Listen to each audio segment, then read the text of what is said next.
Allora, buonasera a tutti in questo anno veramente difficile, qualche buona notizia. Stasera la notizia è che il governatore della Florida, Ron DeSantis, ha firmato l'atto con cui accoglie la richiesta di Chico Forti per avvalersi della Convenzione di Strasburgo e venire qui in Italia. È un fatto, credetemi, che per il tempo che ci abbiamo lavorato e la passione che ci abbiamo messo è veramente importante. È importante prima di tutto per Chico, per la sua famiglia che non ha mai mollato in tutti questi anni, 20 anni di detenzione.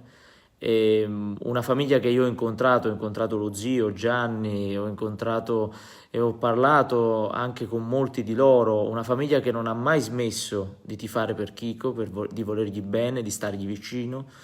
E in queste ore abbiamo ricevuto la notizia, un bel regalo di Natale, un bel regalo di Natale per la famiglia di Chico, per lui e anche per l'Italia, perché fa ben sperare sul fatto che se si lavora con coordinamento, assiduità e determinazione si può arrivare all'obiettivo, un obiettivo in cui nessuno probabilmente credeva più. Voglio dirvi che è stato difficile trattenere l'emozione. La prima persona a cui l'ho detto ovviamente è stato il Presidente della Repubblica, Sergio Mattarella, che ringrazio sempre per il lavoro che fa, il Presidente del Consiglio, Giuseppe Conte, e poi l'ho detto anche al sottosegretario Riccardo Fraccaro, perché di Trento, una persona con cui abbiamo lavorato a questo obiettivo, allo zio Gianni Forti, che ha avvisato il resto della famiglia, e tutti gli altri, tutti voi a cui ho inviato questa notizia via post. Lasciatemi dire che cosa è successo quest'anno. Io sono arrivato alla Farnesina a settembre, una delle prime visite che ho fatto è stata proprio negli Stati Uniti.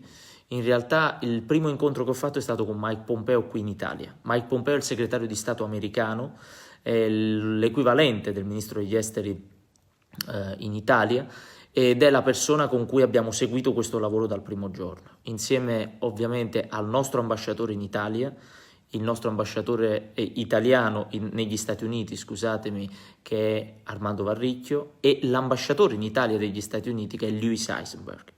Con tutti e due abbiamo lavorato incessantemente e siamo stati sempre in coordinamento con Chico e con il suo avvocato Tacopina. Abbiamo inviato una serie di richieste al governatore Ron DeSantis da circa ottobre o novembre del 2019 e siamo arrivati fin qui con uno sforzo che ha coinvolto tutti. Io non posso che ringraziare tutti quelli che ci hanno lavorato, il corpo diplomatico italiano, un lavoro straordinario della Farnesina, delle persone che lavorano con noi, un lavoro anche del Parlamento importante in tutti questi anni, anche il presidente Imposimato che ha seguito questa vicenda finché è stato in vita tanto tempo fa, e tanti altri, starò dimenticando sicuramente qualcuno. Io quello che posso dirvi è che queste cose ripagano tutto il lavoro che facciamo e anche tante difficoltà che incontriamo, perché stiamo parlando della vita delle persone, stiamo parlando della giustizia della vita che sta intorno alla vita delle persone.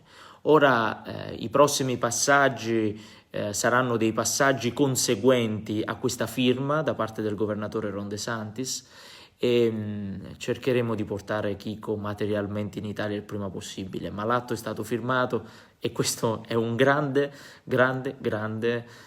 risultato per lui. Ha fatto una battaglia, una vita, anche insieme ai media italiani. Ringrazio anche molti network italiani e stranieri che hanno parlato di Chico Forti.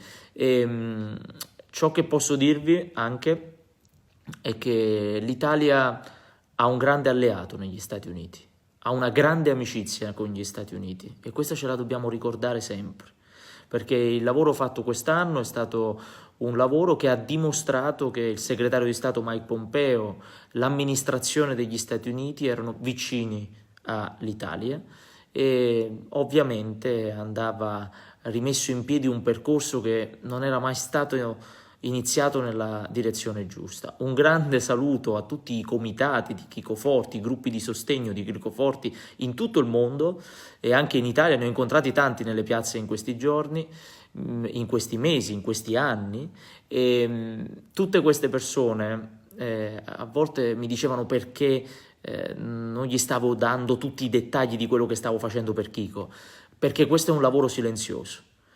Come abbiamo fatto per i pescatori, come abbiamo fatto per Silvia Romano, come abbiamo fatto per tante persone che quest'anno abbiamo riportato a casa, 7 rapiti all'estero. Non ci sono più rapiti all'estero di nazionalità italiana in questo momento. È un lavoro silenzioso e tutto questo è dovuto a un lavoro sottoterra che fanno le nostre diplomazie e che facciamo come Ministero degli Esteri. Un grazie a tutti, un grazie veramente a tutto il governo, a tutti coloro che hanno creduto in questa battaglia. Aspettiamo Chico qui in Italia e poi andremo avanti tutti quanti insieme. Buon Natale, buon 2021 a tutti. Tenete duro perché è un momento difficile per tanti, ma forse da oggi un po' meno difficile per Chico, che da 20 anni è in galera negli Stati Uniti e che finalmente, grazie alla Convenzione di Strasburgo, potrà venire qui. Ciao.